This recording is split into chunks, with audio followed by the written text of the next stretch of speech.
Hi, this is Ted, and for the next hour, you'll be listening to a reading of articles and features from the New York Times on May 11th on the National Niagara Frontier Radio Reading Service. And we'll start with a troubling article, as usual. Kennedy is driving a vast inquiry into vaccines despite his public silence. This is by Christina Jewett and Cheryl Gay Stolberg.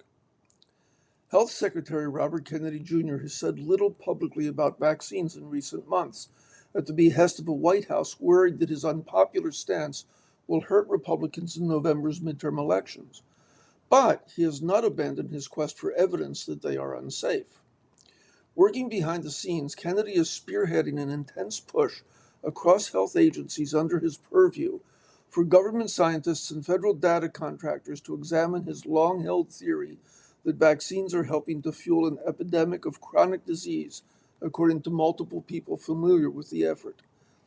They said the wide-ranging inquiry is a top priority for Kennedy, who sees vaccines as a potential culprit in various neurological and autoimmune disorders, including asthma and allergies. It resurrects research into a number of ideas Kennedy has espoused, including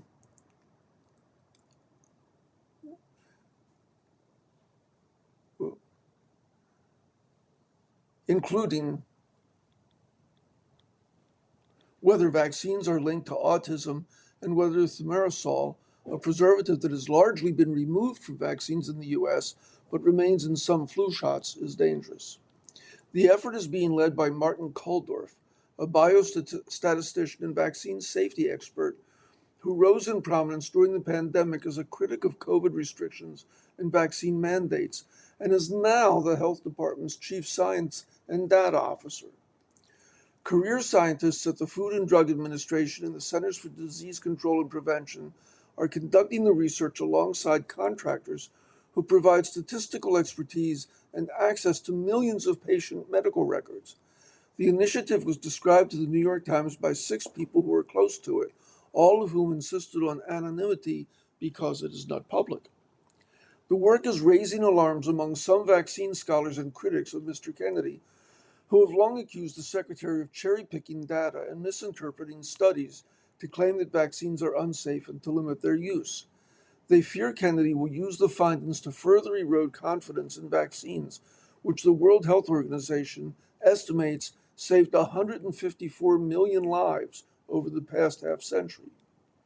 Kennedy, who came into office saying he would do nothing to discourage people from getting vaccinated, has already taken steps to scale back the number of vaccines children receive. Public health experts complain that by spending money on issues that have already been thoroughly studied, he is taking funds away from research that might answer the very questions he is asking, including what causes autism.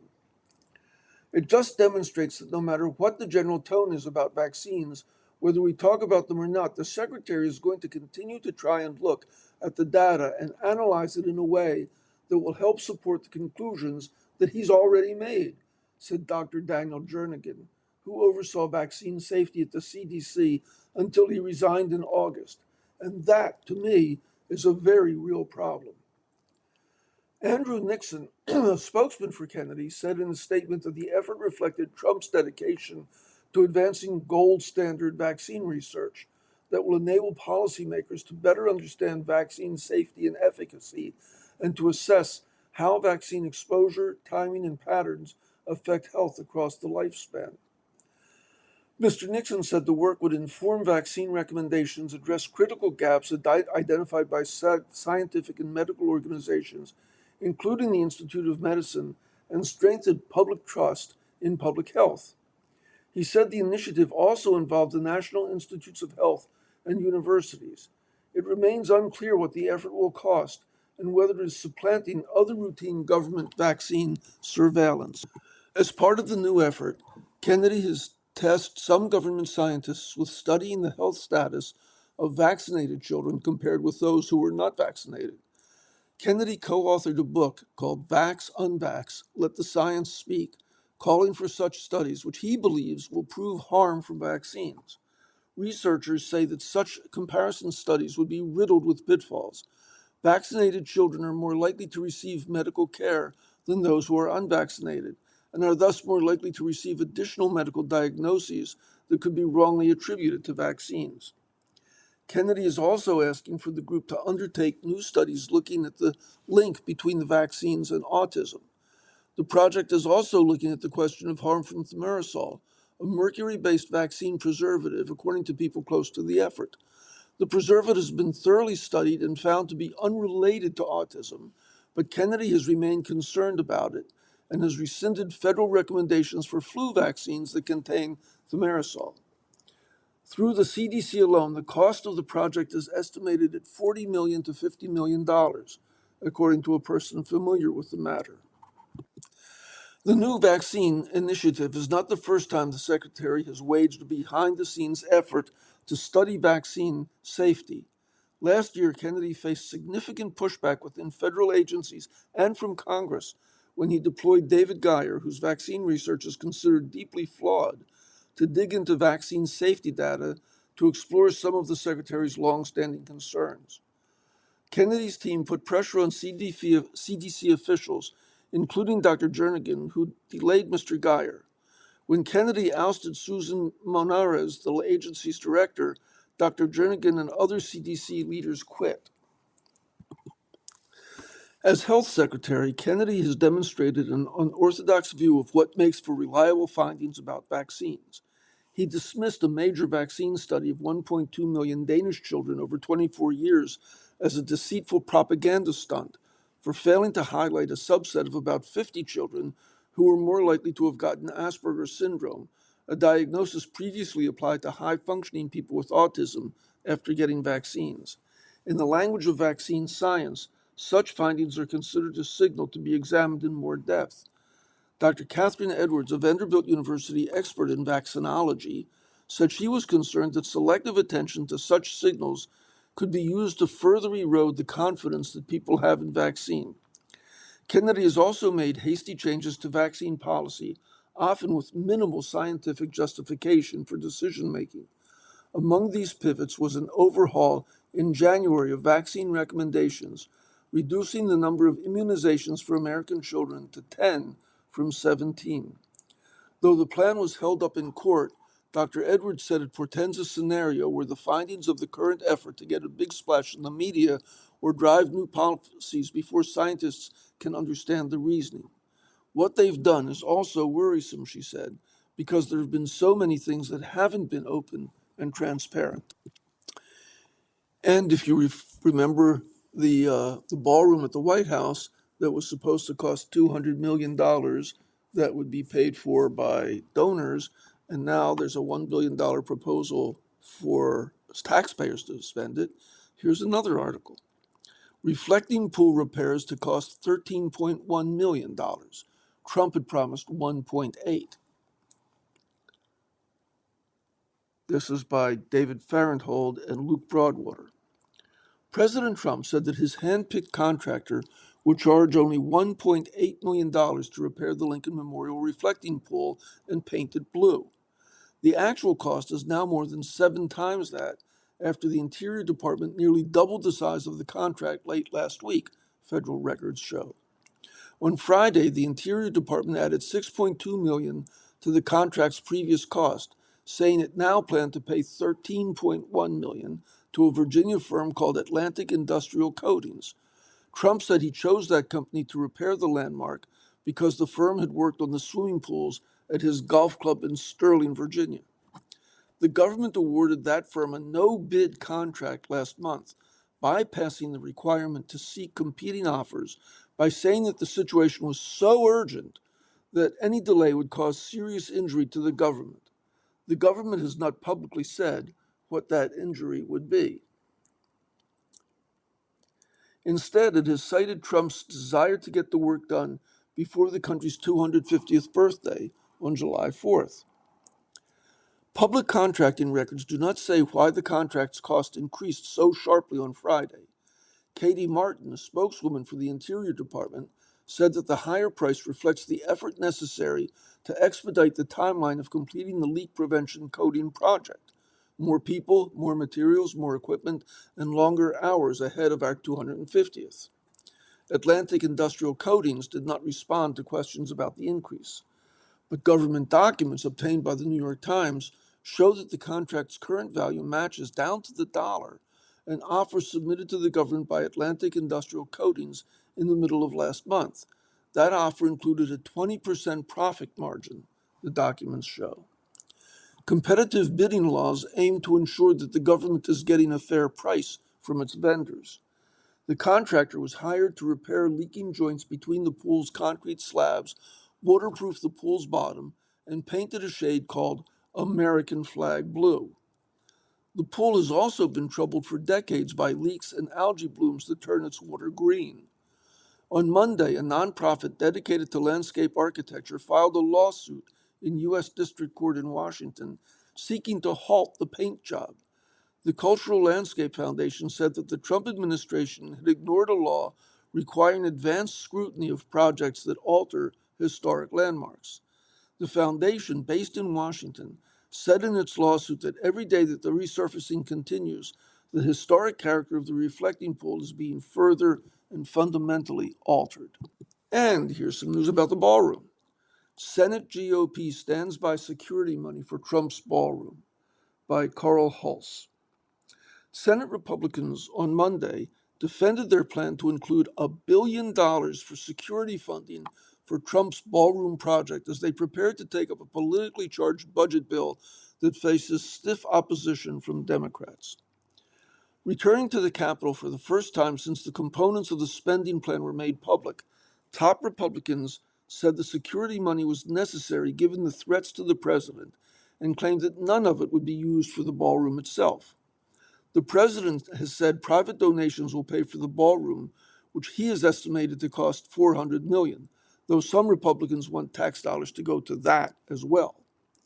It's a security-related measure, said Senator John Thune, Republican of South Dakota, and the majority leader, who noted the 3 assassination attempts against Trump in the past 2 years. Obviously, the money that's in there is about securing that building. Secret Service has a job to defend and protect the president, and I need to make sure they have the tools to do it.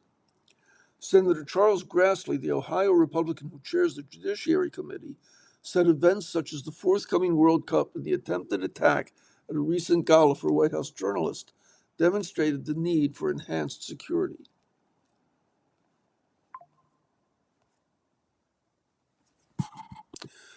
We've got to beef up the Secret Service, said Grassley, whose panel is responsible for the majority of the funding request. The funding has come under attack from Democrats who say it underscores the misplaced priorities of Republicans as many Americans struggle with rising fuel prices and higher consumer costs.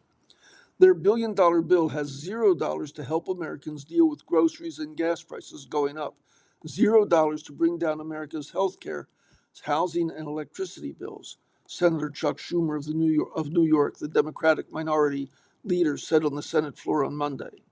At a time when Americans are struggling to put food on the table, Republicans say let them eat cake and demand American taxpayers build Trump a palace while they're at it. Polls have shown that the ballroom project is unpopular, and Democrats have signaled they plan to make it a focus of their election year message against Republicans.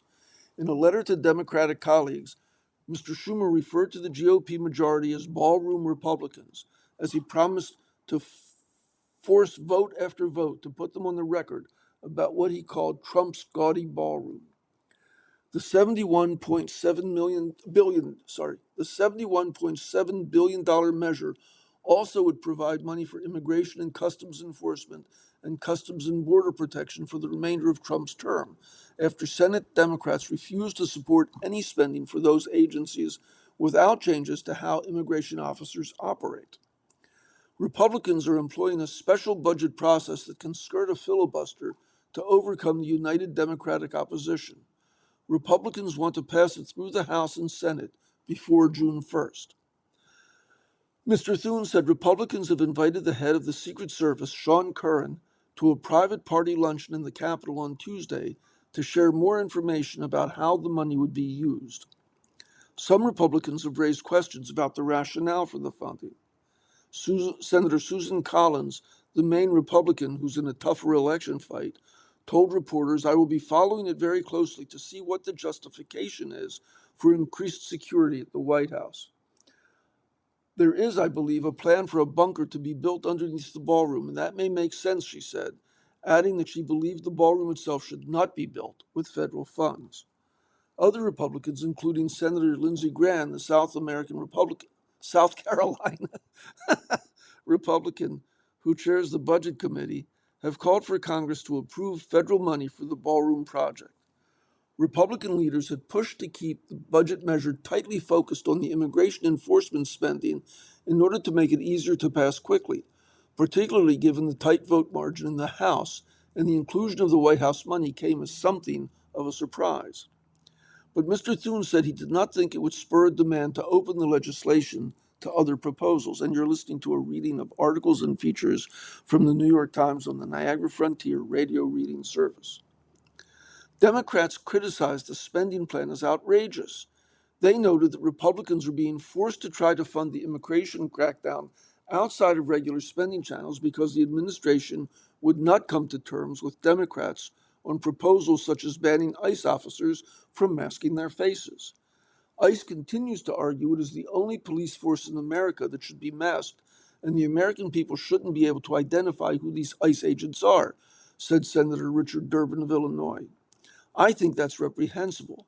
We're trying to change it, and the Republicans are resisting it. Some international news.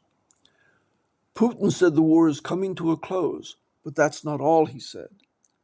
By Paul Sun. One thing seemed apparent after Moscow's muted commemoration this weekend of the Soviet victory over Nazi Germany during World War II. President Vladimir Putin is feeling the pressure. Some of it is coming directly from Ukraine, as Kyiv increases its strikes deep into Russian territory and holds Putin's forces in a virtual stalemate on the front lines. But some of it is also coming from the home front, with rising discontent among Russians over internet restrictions and economic challenges. So when Putin took the rostrum in front of a group of journalists after Saturday's festivities ended, the Russian leader seemed to feel the need to send a message that he was not waging a forever war. I believe the matter is coming to a close, he said. That comment was the one that generated headlines, but other remarks by Putin were far from a capitulation and showed the needle he's trying to thread as he continues to pursue a war in which many of his major objectives remain unmet. Russian military hardware was kept away from Red Square on Saturday, not only for security reasons, but also because the Russian force must focus its attention on the final defeat of the enemy, Putin said during the news conference.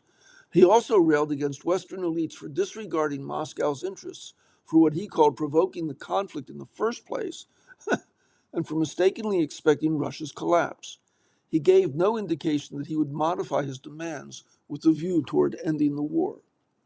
He wants to send a message: I understand this war needs to end soon, but it needs to end on my conditions, said Stefan Meister, a Russia analyst at the German Council on Foreign Relations. Though Mr. Putin's approval ratings have fallen recently, they remain significantly higher than they were in the years before he launched this full-scale invasion of Ukraine in 2022, according to the Levada Center, an independent pollster. Approval polls have obvious limitations in an authoritarian system. It's not that this regime is now suddenly breaking down and there's no support anymore, Mr. Meister said. I think what we understand now is he is under pressure, and pressure works. He has to react somehow to it. For many Russians, the year has brought tax increases and inconvenient internet restrictions, both clear byproducts of the war, as well as frustration from a sputtering economy that has caused businesses to close and prices to go up on groceries and household bills. While the conflict in Iran has driven up the price of oil, Russia has not yet fully felt the windfall. Peace talks once channeled public hopes for an end to the war, but they have disappeared as Trump administration has turned its attention to the Middle East. Boris Nadezhdin, an opposition politician who tried to run for president against Putin in 2024 on an anti-war platform but was barred from the race, has been gearing up to run in parliamentary elections scheduled for the fall. As part of the process, he has been conducting focus groups. He said he had not seen Russians so angry about the government since the 1990s. Somehow things have taken a sharp turn for the worse since the beginning of this year, he said in a phone interview. The discontent, he said, is split into three main camps: older people who are upset about their low incomes and increased living costs, younger people who are unhappy about the new internet outages and app throttling, and a broad section of society that's frustrated by a war in its fifth year. People tend to blame the government broadly or the local authorities rather than the Russian leader himself for the range of problems, said Mr. Nadezhdin. For the time being, the prevailing view is the Tsar is good, the boyars are bad, Mr. Nadezhdin said, repeating a common saying in Russia that refers to supposedly benevolent leaders misled by their advisors. While Putin faces no threat from elections, Mr. Nadezhdin said that the Russian people were in the first stage of awakening. Mr. Putin has appeared uncommonly vulnerable recently. The killings of Iran's top leaders by the US and Israel stoked the Russian leader's fears about his own security, analysts say, and provided a rationale to disrupt the public more broadly with internet restrictions. At the same time, Kyiv has stepped up long-range strikes on Russia with new cruise missiles and drones produced domestically.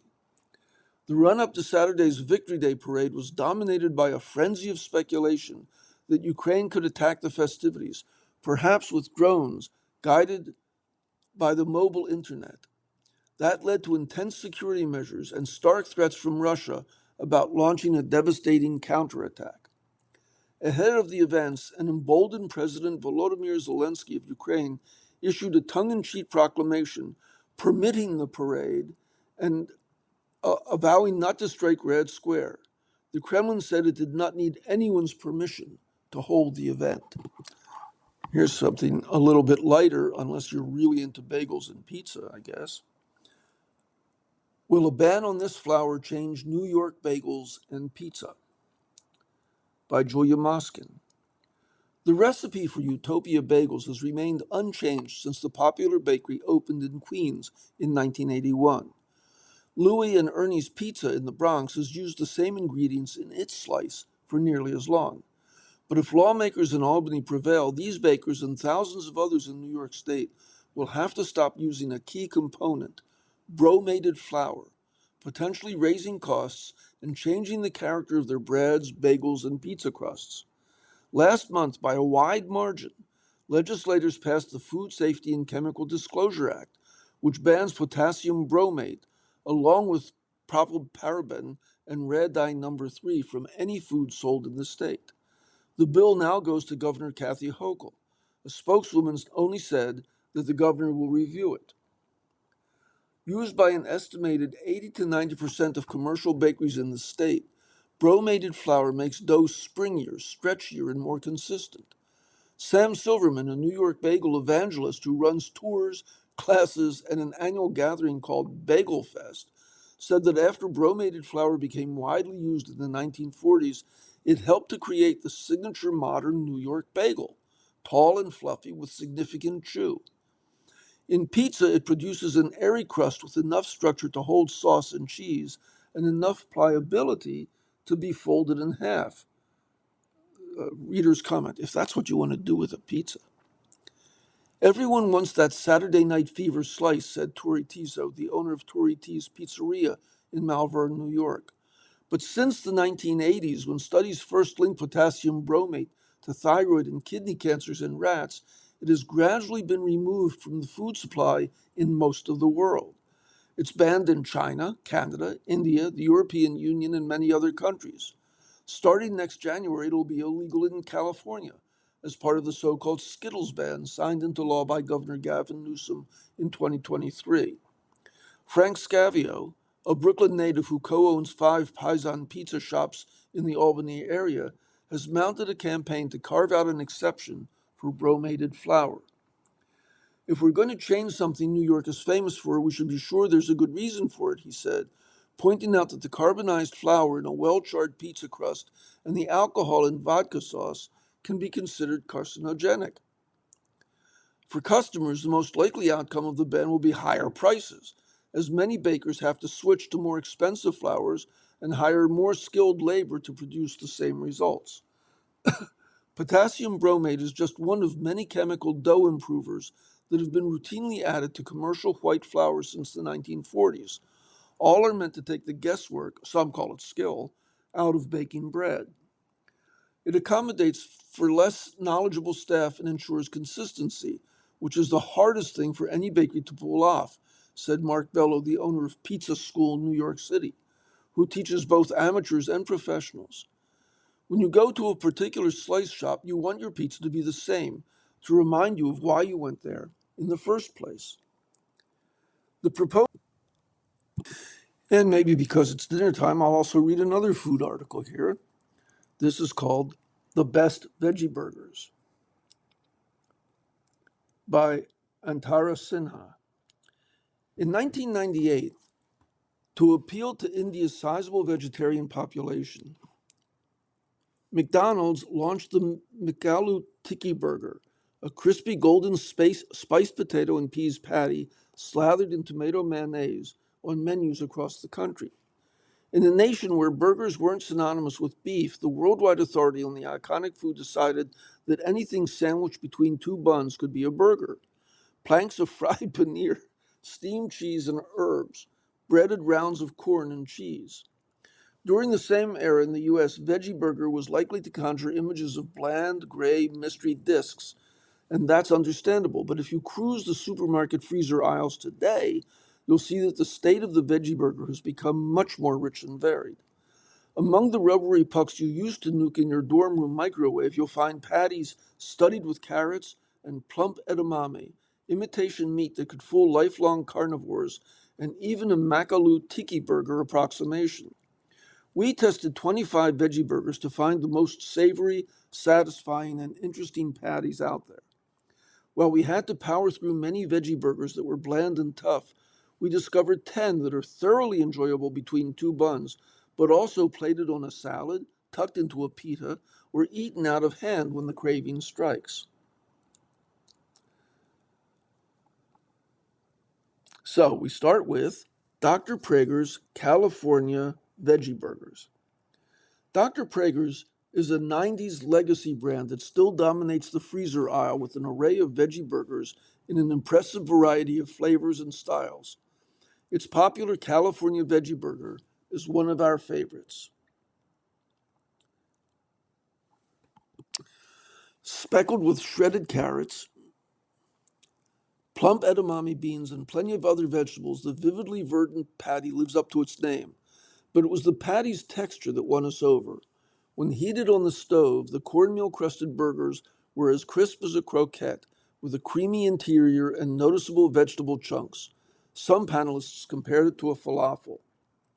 The burger's base of oat bran and soy protein gives it its heft and substance. It's also one of the more subtly spiced burgers that we tasted, with just a hint of parsley and black pepper. While some tasters found it underseasoned, others appreciated its mild profile, noting that it would pair well with a variety of condiments, either for the classic veggie burger treatment or, taking a cue from falafel, stuffed into a pita with hummus. Next, a potato patty that tastes like a samosa. This is Trader Joe's vegetable masala burger. It's not quite a McAloo Tikki burger dupe, but the inspiration is clear. The plush potato-based patty features a crispy crust and a soft interior with distinct pieces of sweet bell pepper, carrot, and corn that keep its texture from veering one note or mushy. And I'm just going to run through what the other 8 are in case you're interested, but don't want to hear the whole thing. Now I've had the California burger, and that was pretty good, though it's less protein than I would like. But here's Dr. Prager's black bean quinoa burger, which I had the other day and is very good. And now there's Amy's organic veggie burger, which they say is a spicier, grain-forward Southwestern burger. And there's Impossible Burgers, which a lot of people like. and the original Boca Burger,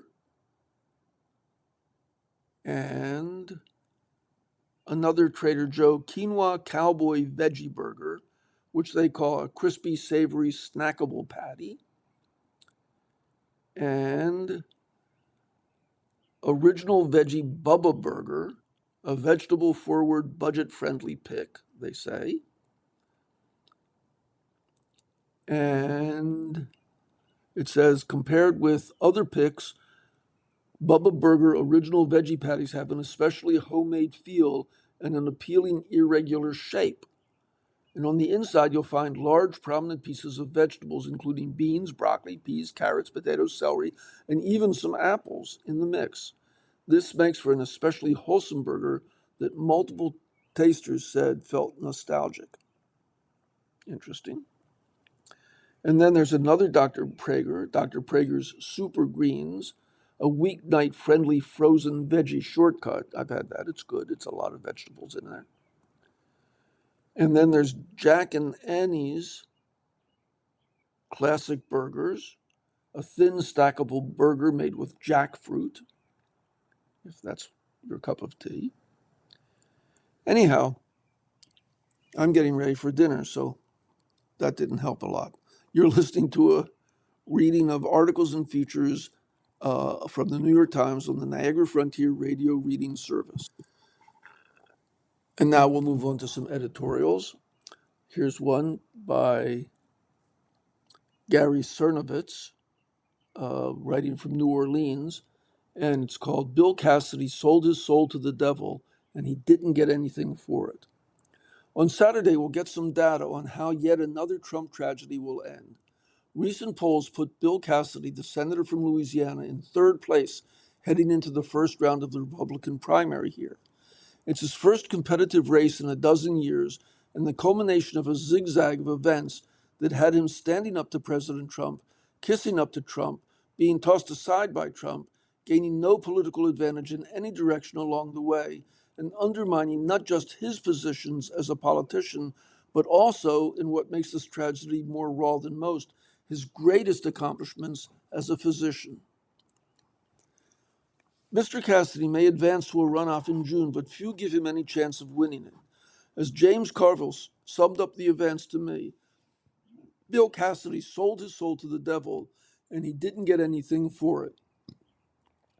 Cassidy has never had a high profile nationally or in Louisiana, despite being a senator for 11 years. He was a well-respected liver doctor at a charity hospital for about 25 years and set up a clinic in Baton Rouge to provide medical services to the uninsured. He began his political life to lobby on public health issues, first as a supporter of the Democratic Governor Kathleen Blanco 22 years ago, before switching parties, citing the supposed demise of conservative Democrats. He won his first state seat in 2006 as a Republican. Mr. Cassidy developed a reputation as a hard-working, smart, sometimes stiff policy wonk, which is about as natural in Louisiana as an igloo. We like big personalities, thick accents, backslapping, and a bit of wicked fun. Mr. Cassidy doesn't like to answer reporters' questions about politics. He prefers discussing policies and programs, particularly those regarding health care. He has a pinnacle position as the chair of the Senate Health, Education, Labor, and Pensions Committee. He still likes to be called Dr. Cassidy, not Senator Cassidy. Several New Orleanians reminded me of the most famous local assessment of Cassidy from former Representative Cedric Richmond. Dude is weird. 2 votes have defined his career on the national stage. The first was as one of 7 Republican senators to vote for the conviction of Donald Trump in the 2021 impeachment trial. Mr. Cassidy probably thought in 5 years he would once again compete in a nonpartisan jungle primary against a divided field. In 2020, he had beaten his leading Democratic competitor by 40 points. And anyway, Trump in 2021 seemed to be soon gone from public life. But then, the Louisiana Republican Party changed the rules such that only Republican or no party voters could vote in its Senate primary. And of course, Trump did not disappear from public life. So Mr. Cassidy joined the long line of former Trump antagonists led by Marco Rubio and J.D. Vance, in trying to ingratiate himself with Trump, most famously with his vote last year to confirm Robert Kennedy as Secretary of Health and Human Services. As recently as last November, Mr. Cassidy told the press it's been communicated the president's staying neutral in his race. And then Trump did what Trump does and endorsed one of Cassidy's challengers, Julia Letlow, who represents the 5th Congressional District. A third candidate, John Fleming, Louisiana's conservative treasurer, has proved a surprisingly competitive dark horse. Mr. Cassidy had raised more money than his opponents, the majority of it from contributors outside Louisiana. But close political observers have told me that the polls have consistently shown that Mr. Cassidy's polling numbers have not risen enough for him to win, despite the millions spent and his incessant labeling of his Trump-endorsed competitor as liberal Letlow, which has the benefit of alliteration, if not of logic. Part of this may come down to Mr. Cassidy's wonkish side. Shameless triangulation is practically a job requirement for a politician. But as Lionel Rainey III, a national Republican strategist based in Louisiana, also told me, if you're going to be successful in the closed primary in Louisiana after impeaching the president of said party, you better have a larger-than-life personality. It's the great irony of Mr. Cassidy's life that his second moment in the national spotlight, the tie-breaking vote he cast to advance Mr. Kennedy's nomination, would erode much of his life's work. Mr. Cassidy has spoken often about his efforts to protect Louisianians from hepatitis B and how he started a program to vaccinate 36,000 children against it. He's recounted being depressed after loading an 18-year-old patient into a medevac helicopter to get a liver transplant, knowing that a $50 vaccine could have saved her. Mr. Cassidy was always clear about how much Mr. Kennedy's opposition to vaccines bothered him. In the lead up to the crucial Senate committee vote last year, Mr. Cassidy told Kennedy if there's any false note, any undermining of a mama's trust in vaccines, another person will die from a vaccine-preventable disease. But Cassidy then was still trying to ingratiate himself with the Trump administration and prevent Trump from endorsing an opponent. Mr. Cassidy insisted that he could vote to confirm Kennedy with a clear conscience because he had extracted promises from the nominee, including that they would have an unprecedentedly close collaborative working relationship.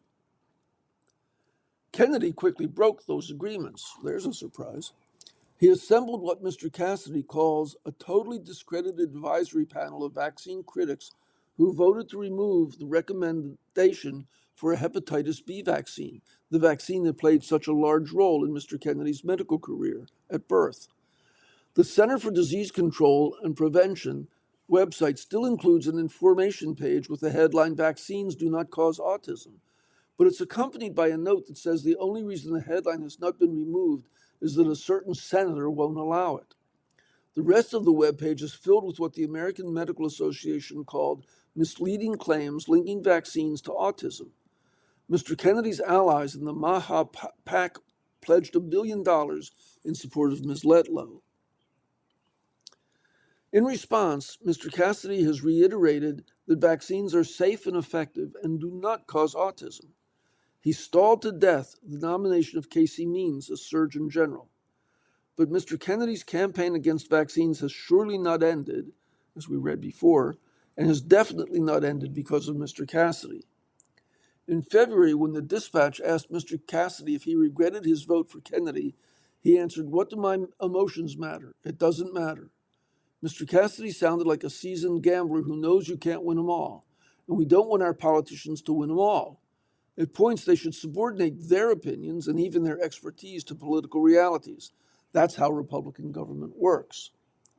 The tragedy of Bill Cassidy is not that he cast a vote he didn't want to. It's not that he grossly miscalculated the certainty of Donald Trump's vengeance.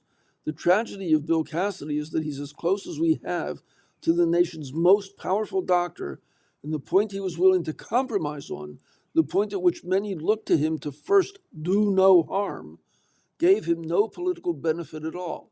It may even help cost him his national role.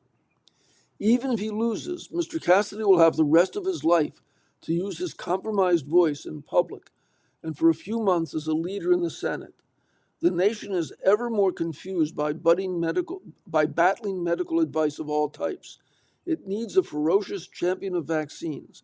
We could use a doctor unencumbered from political gambles and the whims of Donald Trump. And an essay by David French, The Plattner Trap. I don't want politicians to be authentic. I want them to be decent. I want them to be honest. I want them to be competent. And if they fail those tests, they don't redeem themselves by opposing President Trump.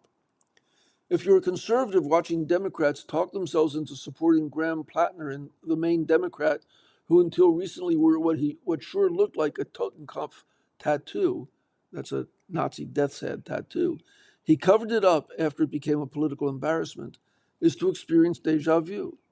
To a lesser but still familiar degree, I'm seeing Democrats engage in the same process of absurd accommodation and justification the Republicans use to excuse their deep love for Trump. Let's talk about that tattoo first, no matter how sick you are of hearing about it.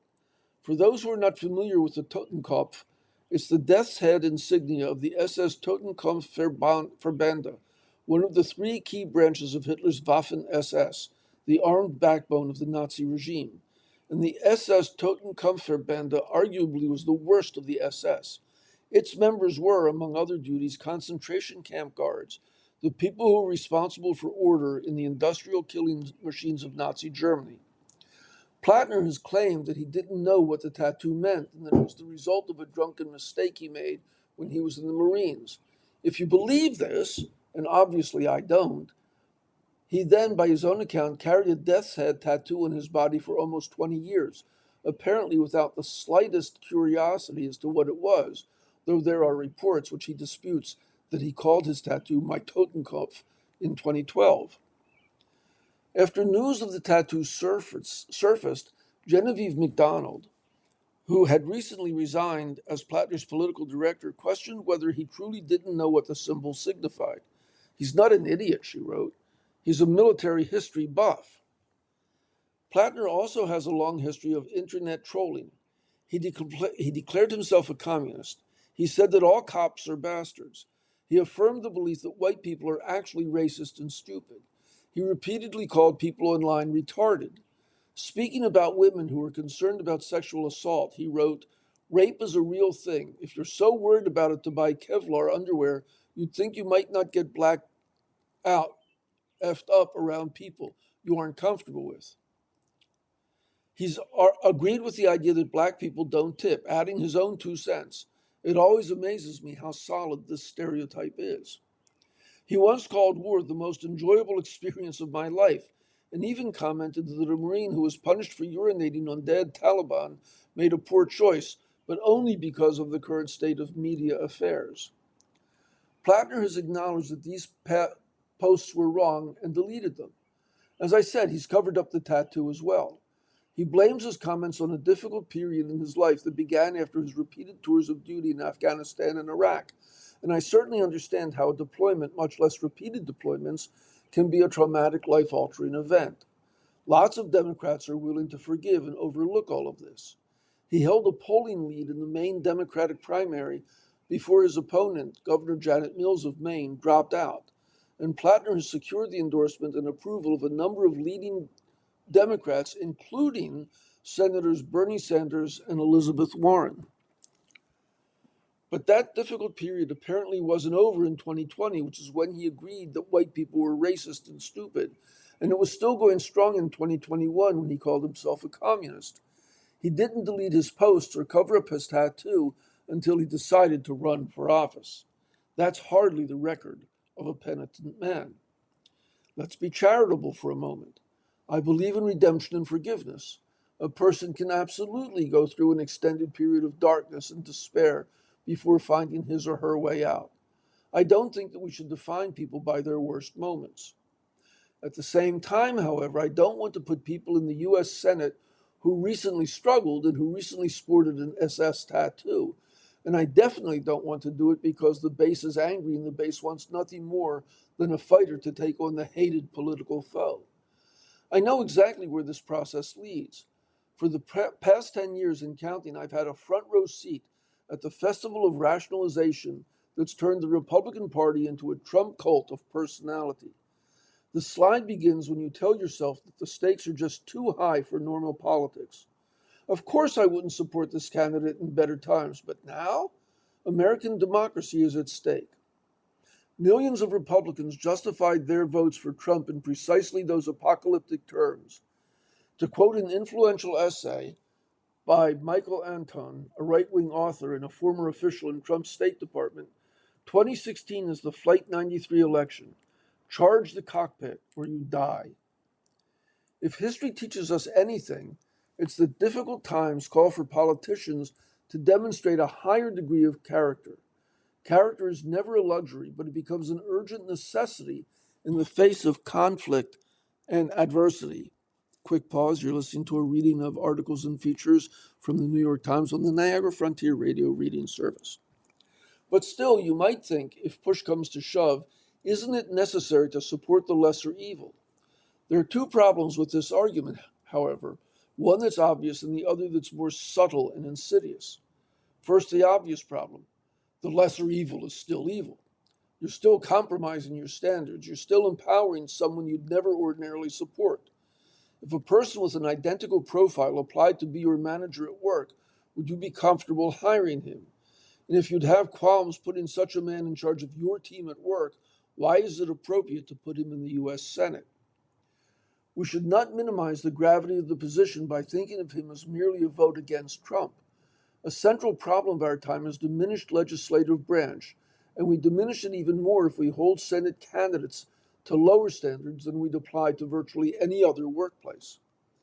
If you doubt the necessity of character in the legislative branch, remember the extent to which Trump's effort to reverse a presidential election was aided and abetted by his legislative sycophants, and it is their failure to hold him accountable for January 6th that immediately enabled his second term. Low-character senators can ultimately be every bit as damaging as low-character presidents. In many ways, low-character presidents depend on low-character senators for their very existence. Nor should you think of Plattner or Susan Collins, the incumbent he's campaigning against, as only a senator. The moment a person is elected to the Senate is the moment he or she becomes one of the most powerful people in the country. It's also a sad irony that Democrats are tempted to compromise their standards in part to unseat one of the few Republican senators who voted to convict Trump. If Collins had her way in 2021, Trump would have been ineligible to run in 2024, barred from office forever. The second problem is still more insidious. I've never met a person in my life who proudly calls his movement the lesser evil. No one starts a lesser evil claim chant at a political convention. You want to see yourself as a force for good, and as a result, the temptation to overlook your allies' sins or excuse their flaws becomes overpowering.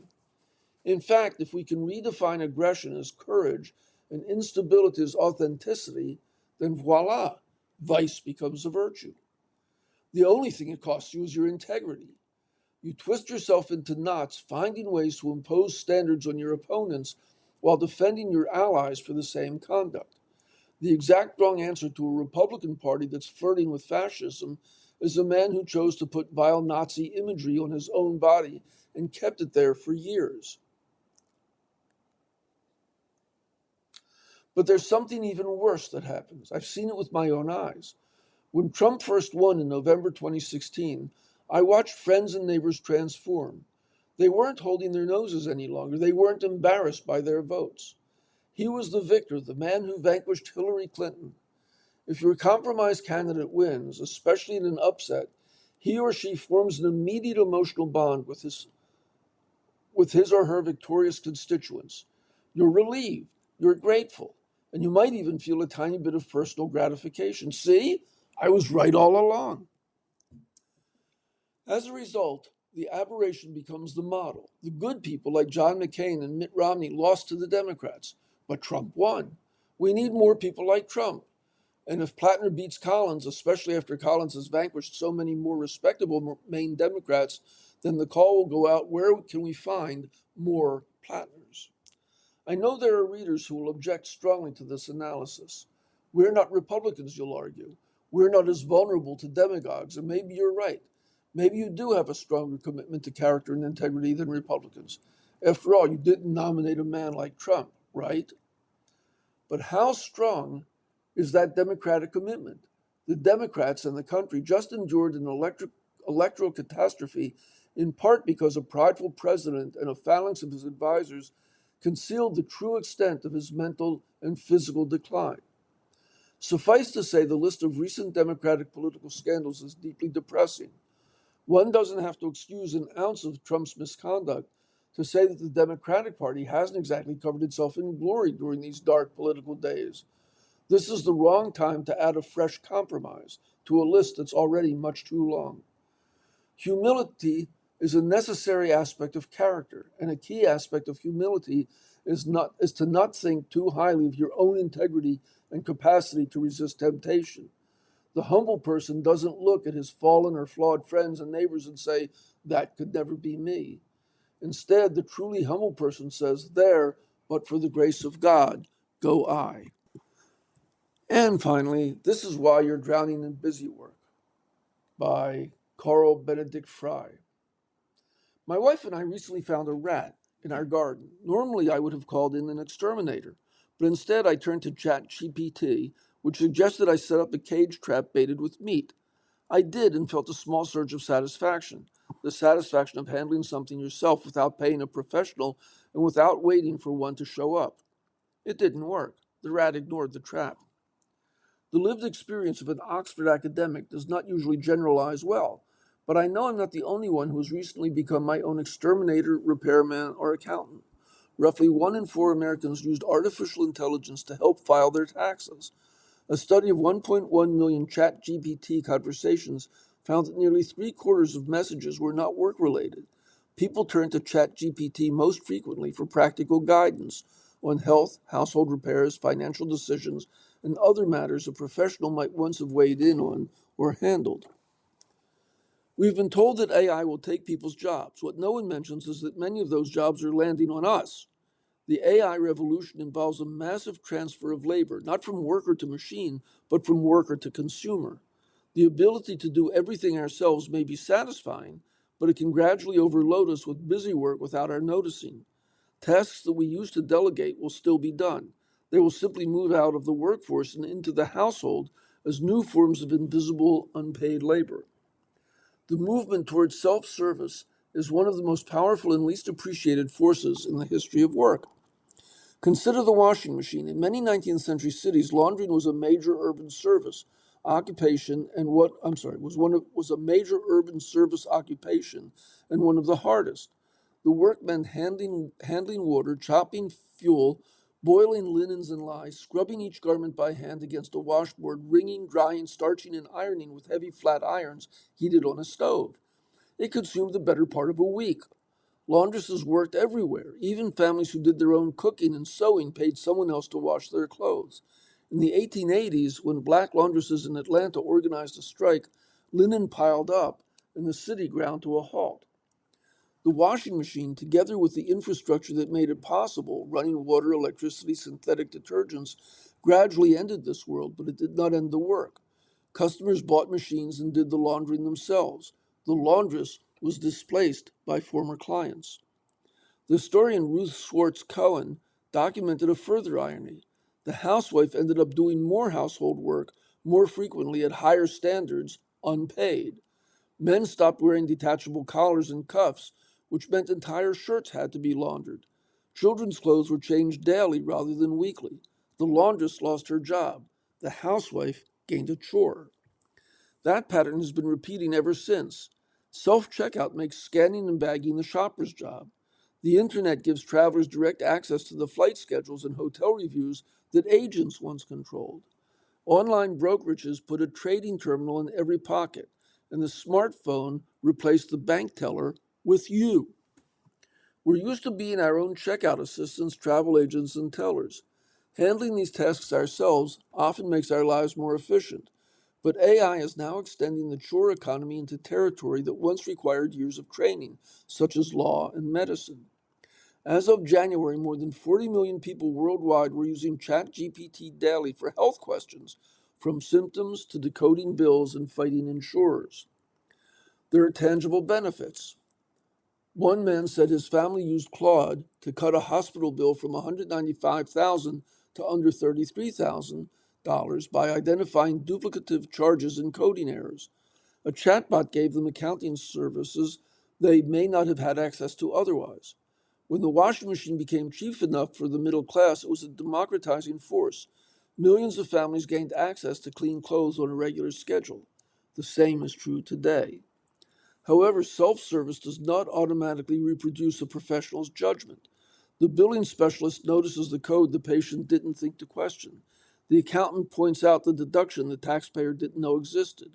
The tool answers what you ask, whereas the expert tells you what to ask. That is the AI trade-off, greater access, but thinner expertise. Second, no single act of self-service feels like a major burden.